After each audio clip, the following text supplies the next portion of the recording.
Hello বন্ধুরা, কেমন আছেন? Welcome to Babi's kitchen.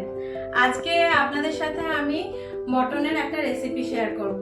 রোববার দুপুরে আলু দিয়ে মটনের একটা কষা কষা ঝোল বা মাখা মাখা একটা গ্রেভি সবার খেতে খুব ভালো লাগে।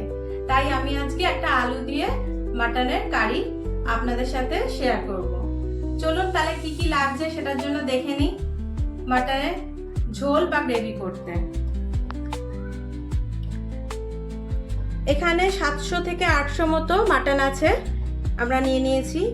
তার জন্য 3টে বড় পেঁয়াজ কুচনো লাগছে, কুচনো টমেটো লাগছে, হাফ করে আলু, যেরকম মাংসের আলু আমরা কেটে রাখি সেরকম অর্ধেক মতো আলু, বেশি বড় হলে 4 টুকরো করবেন আর মাঝারি হলে 2 টুকরো করবেন। আলুটা রাখলো। আর লাগছে মাংসের মশলা।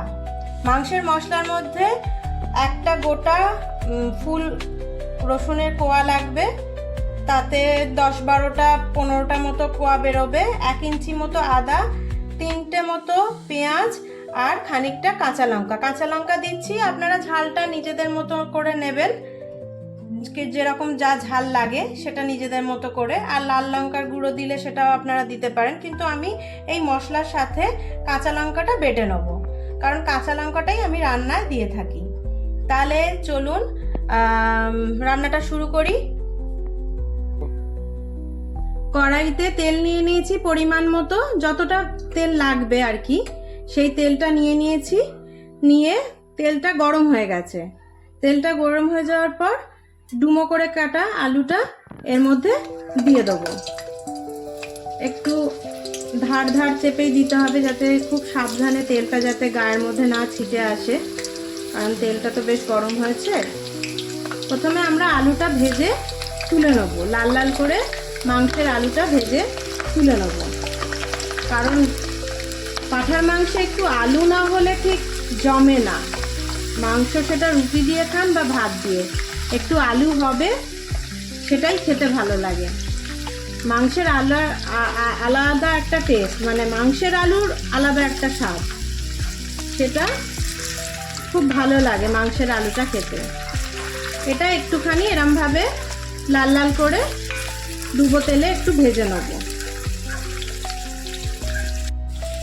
দেখুন বন্ধুরা, আলুটা সুন্দর ভাজা ভাজা হচ্ছে, খানিকটা ভাজা হয়েছে, আরেকটু কড়া করে ভাজা করব। মাংসের আলু একটু কড়া করে ভাজা করলেই ভালো লাগে। তো আলুটা ভাজা হতে থাক, ততক্ষণ আমরা বাটা মশলাটা করে নিই। চলুন মশলাটা বেটে নিই। আপনাদেরকে আগেই বলেছিলাম কি কি মশলা লাগবে।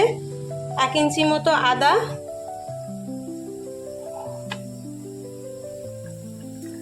একটা পুরো গোটা রসুনের ফুল যেটা ছাড়িয়ে রেখেছি, কয়েকটা কাঁচা লঙ্কা। আর মশলাটা যখন বাটছি তখন আমি এর মধ্যেই খানিকটা গোটা জিরে দিয়ে দেবো। আপনাদের দরকার পড়লে আপনারা জিরের গুঁড়ো ব্যবহার করতে পারেন, কিন্তু যখন আমি মশলাটা বাটছি সেই জন্য আমি এখানে 2 চামচ মতো গোটা জিরে দিয়ে দেবো, যাতে মশলার সাথে খুব ভালোভাবে এটা পেস্ট হয়ে যায়।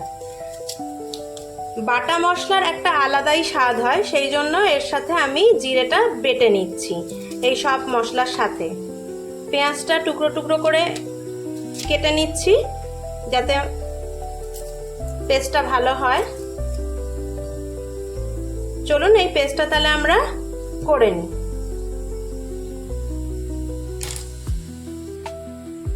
দেখুন একদম সুন্দর পেস্ট হয়ে গেছে।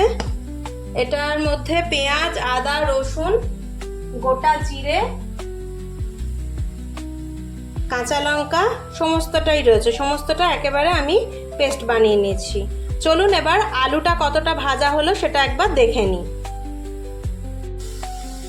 আলুটা সুন্দর করে লাল লাল করে ভাজা হয়ে গেছে, দেখুন সব দিকটা ভাজা হয়ে গেছে। মাংসের একটু আলু এরকম লাল লাল করে ভাজা হলেই ভালো লাগে। তো আলুটা আমরা তুলে রাখবো। প্রথমে কড়াই থেকে আলুটা ভাজা হলে তুলে নিলাম। এবার এই কড়াইতে যতটা তেল রয়েছে আমার মাংসের জন্য সাফিসিয়েন্ট। এটা আপনারা একটু বুঝে নেবেন, বুঝে দেখে করবেন।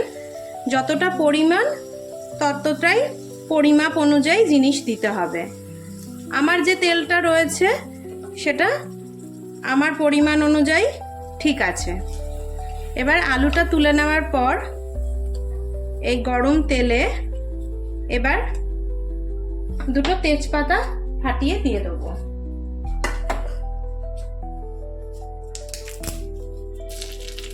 দুটো তেজপাতা দিয়ে দিলাম। তেজপাতাটা দেওয়ার পরে এর মধ্যে একটুখানি গোটা গরম মশলা থেঁতো করে দিয়ে দেবো। এর মধ্যে আছে দুটো এলাচ, 4টে লবঙ্গ আর একটু ছোট দারচিনি, এটা একটুখানি থেঁতো করে দিয়ে দেবো। ওই মশলার সাথে, যেটা পেঁয়াজ আদা রসুনের মশলাটার সাথে আমি কোনো গরম মশলা বেটে রাখিনি, কারণ আমার তো ঘরের বানানো গরম মশলা আছে, তো সেটাই আমি পরে ব্যবহার করব। এবার এর মধ্যে কুচনো যে 1 বাটি পেঁয়াজটা রাখা ছিল সেইটা দিয়ে দিলাম। কুচনো পেঁয়াজটা দিয়ে দিলাম। এবার কুচনো পেঁয়াজটা নরম হবে, একটু লাল লাল করে ভাজা হবে, তারপরে বাকি মশলাগুলো আমি অ্যাড করব।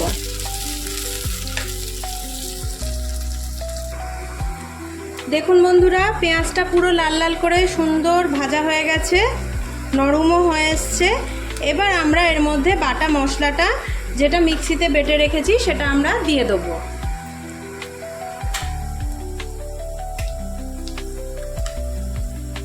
যেটা আমরা মিক্সিতে বেটে রেখেছি সেই বাটা মশলাটা এর মধ্যে আমরা দিয়ে দেবো।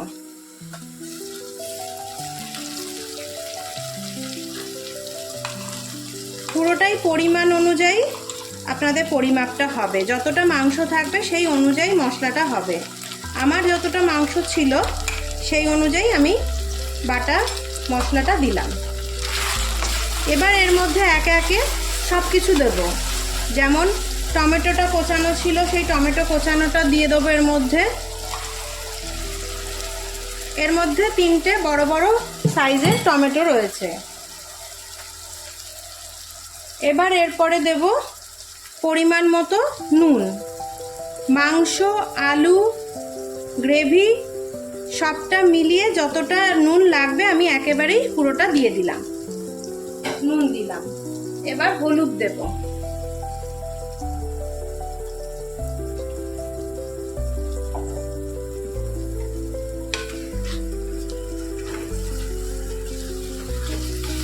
এবার এর মধ্যে একটুখানি কাশ্মীরি লঙ্কার গুঁড়ো দেব,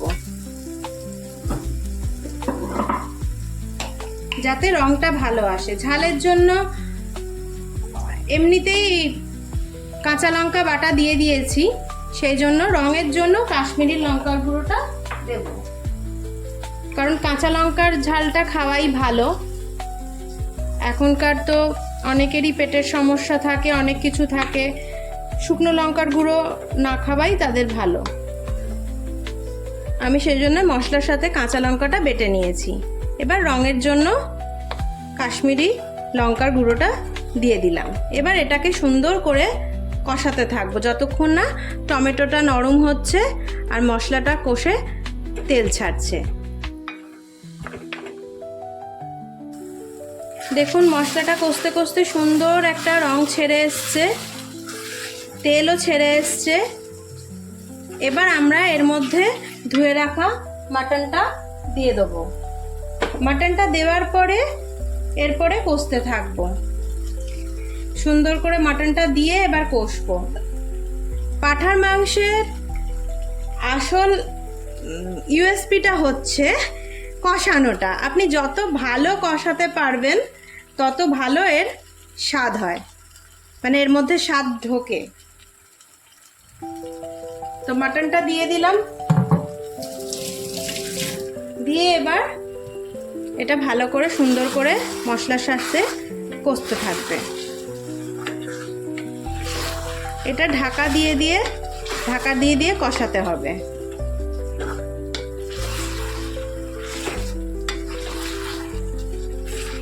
আর এই কষানোর সময় আমার ঘরে তৈরি করে রাখা গরম মশলাটা একটুখানি দিয়ে দেবো।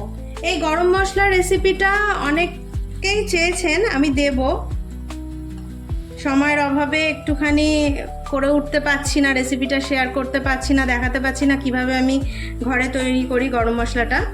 তো এই কষানোর সময় দিলে মানে মাংসের মধ্যে খুব সুন্দর মশলাটা ঢুকে যায়, আর গন্ধটাও খুব ভালো আসে।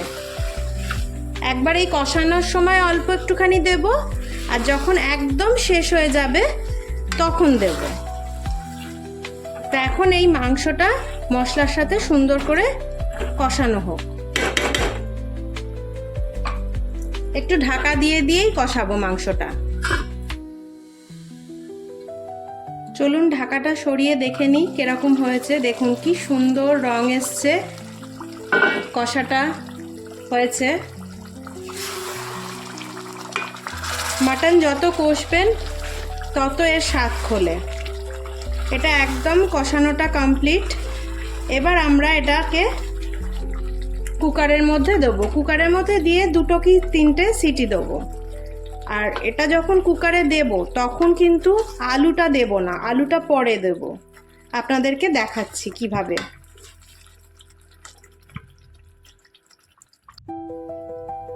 কষানোটা অনেকটাই হয়ে গেছে, একদম তেল ভেসে উঠেছে। এবার এটাকে আমি কুকারে দিয়ে দেবো। কুকারে দিয়ে 2 থেকে 3টে সিটি দেবো।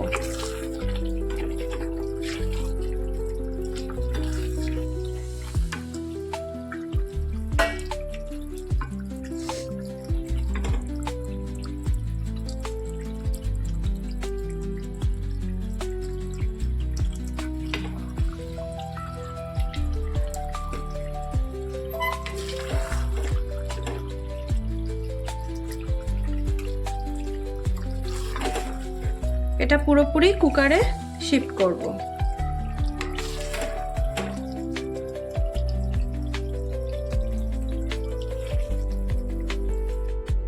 এটা কুকারে পুরোটা শিফট করে নিয়েছি মাংসটা। এবার এর মধ্যে আমরা পরিমাণ মতো যতটা ঝোল রাখতে চাইছেন, মানে মাখা মাখা কি একটু ঝোল ঝোল যেরকম হবে গ্রেভিটা, তার জন্য আমরা জল দেব। জলটা গরম জল দেবো, ঠান্ডা জল একদমই দেবো না। ঠান্ডা জল দিলে মাংসের টেস্ট নষ্ট হয়ে যায়। এটা একটুখানি জলটা গরম করে গরম জল দেব, ঠান্ডা জল একদমই দেব না, মাংসের স্বাদ তাহলে খারাপ হয়ে যাবে। এবার এটা দিয়ে আমরা 2 থেকে 3টে সিটি দেবো।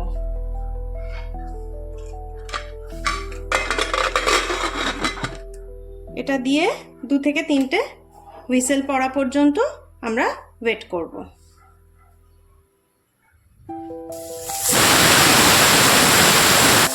3টে সিটি বন্ধুরা পড়ে গেছে। এবার আমরা গ্যাসটা অফ করে দেবো। এটা ভেপারেই খানিকটা থাকবে, তারপরে আমরা নেক্সট প্রসেসে যাব, মানে আলুটা দেব আর তার সাথে আবার একটুখানি ঘরে তৈরি করে রাখা গরম মশলাটা দেব। এটা এখন এই ভাপেই থাক। ভাপটা পুরোপুরি নিজের থেকে বেরিয়ে গেছে বন্ধুরা। চলুন দেখে নিই কিরকম হয়েছে। দেখুন সুন্দর একদম ধোঁয়া ওঠা গরম গরম মাটনের ঝোল। এবার এর মধ্যে আমরা ভেজে রাখা আলুটা দিয়ে দেবো। এর মধ্যে ভেজে রাখা আলুটা এবার দেব। আলুটা প্রথমেই দিলে কি হবে না, ঝোলটা মানে গ্রেভিটা আলুটা বড্ড বেশি গলে যাবে, তাতে ঝোলটার স্বাদটা নষ্ট হয়ে যায়। এবার এই আলুটা দিয়ে একটু হালকা হাতে এরমভাবে মিশিয়ে নিলাম। এবার একটুখানি আমার ঘরে তৈরি করে রাখা গরম মশলা একটু ছড়িয়ে দেবো। একবার দিয়েছিলাম কষানোর সময়, আপনাদেরকে বলেছিলাম যে কষানোর সময় একটু দেব আর শেষে একদম দেব।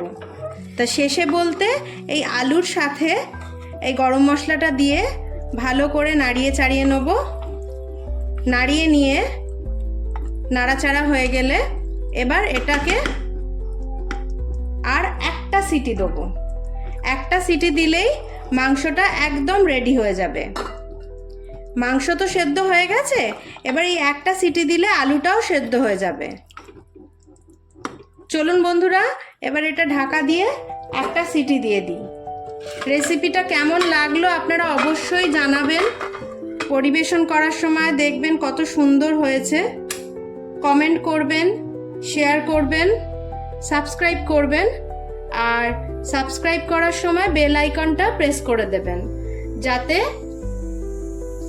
এরকম সুন্দর রেসিপি ছাড়লে আপনাদের কাছে সঙ্গে সঙ্গে পৌঁছে যায়। তাহলে বন্ধুরা, এই মাটনের কষা বা মাটনের ঝোল আলু দিয়ে সুন্দর খেতে হয়, আপনারা অবশ্যই বানাবেন। চলুন আগে একটা সিটি দিয়ে খুলে দেখে নেব কিরকম হয়েছে। সিটিটা হোক।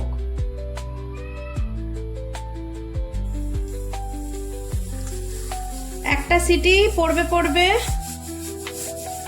এই গেল, এই একটা সিটি পড়ে গেল। এবার আমি কুকারটা বন্ধ করে দেবো আর এর মধ্যেই এটা ভাপে রেখে দেবো। তারপর আমরা পরিবেশন করব। তাতে আলুটা ভেতরে ভেতরে সুসিদ্ধ হয়ে যাবে আর মাংসটা আলুর সাথে মজে যাবে। চলুন এটা এবার ভাপে থাক, তারপরে আমরা সুন্দর করে পরিবেশন করব। চলুন বন্ধুরা, দেখে নিই। আমরা আলুটা দিয়ে লাস্ট গরম মশলা দিয়ে দমে রেখেছিলাম। এবার ভেপারটা বার করে আমরা দেখে নিই মাংসটা পুরো রেডি হয়েছে কিনা। চলুন আসুন দেখে নিই।